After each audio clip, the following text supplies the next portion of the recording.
seen, like the Roosevelt and others. Beautiful, beautiful ships. But I said, what the hell, why do you have this tower in the back? Well, sir, that's the way we decided.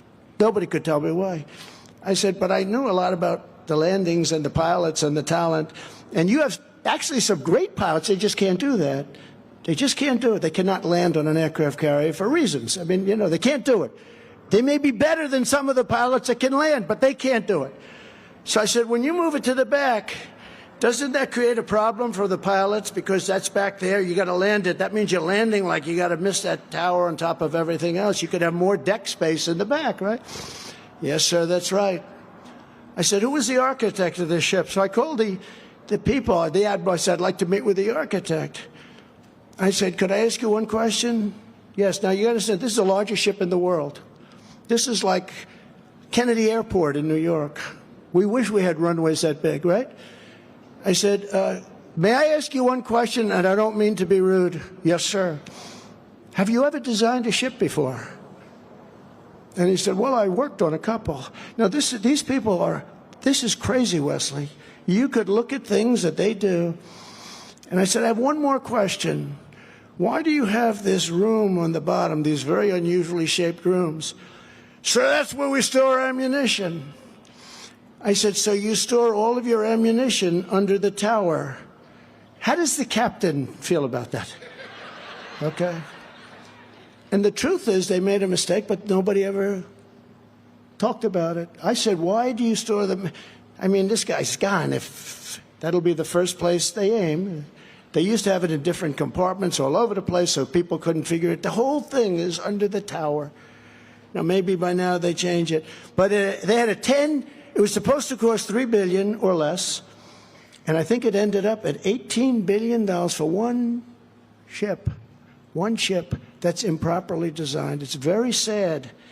And I caught a lot of things. And fortunately, some of them I was able to do a lot about, like, don't build it this way anymore. I put out an order, only hydraulic elevators, only steam catapults. But some idiot, some egghead probably would override that now, you know, because those are different. But I tell you these stories because it has to do with what you do, Marion, because it's the same thing. It's common sense. A lot of what we do is common sense. People say, are you a conservative? No, I'm a conservative, but I'm a person with great common sense, like 95% of this audience, not 100%.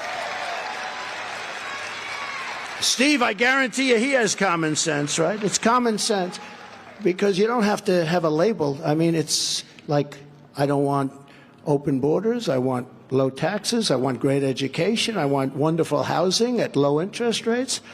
I want voter ID. I want voter ID. I want voter ID. So we're going to create millions of new jobs, and we're setting the ambitious goal of achieving the absolute lowest cost for energy and electricity. We're going to rebuild our grid system. We're going to do things that nobody's ever thought possible, and we're going to do them fast. It's going to get done very fast. And this place and this state, but this particular place, but this state will be one of the big beneficiaries. I can tell you that. You have a lot of states will benefit, but this will be one of the big.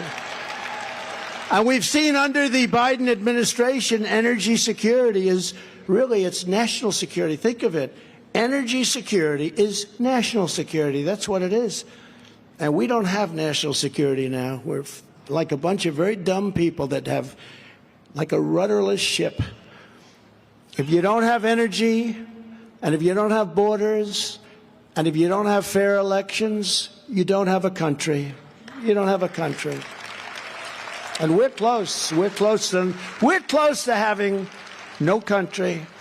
Joe Biden's Green New Deal, socialist scam. It's a scam. It ships our energy jobs from Texas to Tehran, and from Midland to Moscow, from Beaumont to Beijing. Beijing, China, lovely place. I've been there. Lovely place. Incredible what they've done. They've taken so much of what we had. Biden's policies are good for China, but they're not good for America, and we're interested in America. That's why I always say America first. We got that started.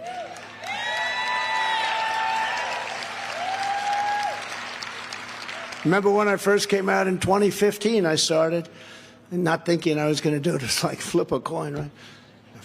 I said, how would you like to be First Lady? To Melania, well, She's a very confident person. She just wants what's good for the country, what's good for me, not even what's good for her. But I said, how would you like to be First Lady? She actually said I could do without it. It wouldn't be bad. She liked her life very much.